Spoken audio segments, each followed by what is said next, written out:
Hey guys, in this video, I will show you how you can add a voiceover in Capcut. So make sure to watch the video till the very end. And let's begin. First of all, open up the project you wish to go and add the voiceover to. And here we are. Then go down to the bottom. Ensure nothing is selected.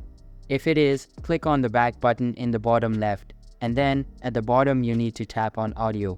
After you've tapped on audio, here you have to tap on record.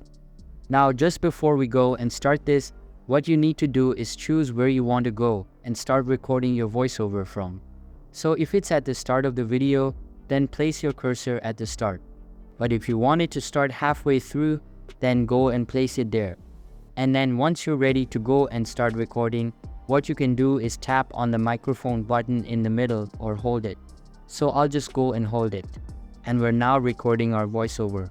So go and say what you want to say. And once you're finished, it will go and stop it. What you could do is click on delete if you want to do it again, or you can click on enhance or go to voice effects. I'm not going to edit it, so I'll then press on the tick and there it is. So now it's sort of like an audio file, and what we can do is go and edit it now.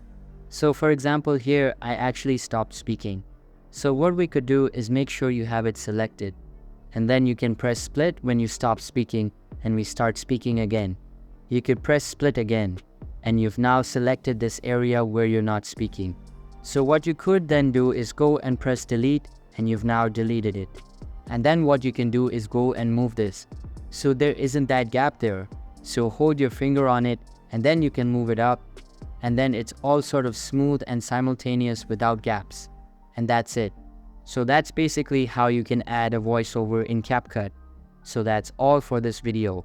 Hope you liked the video. Thanks.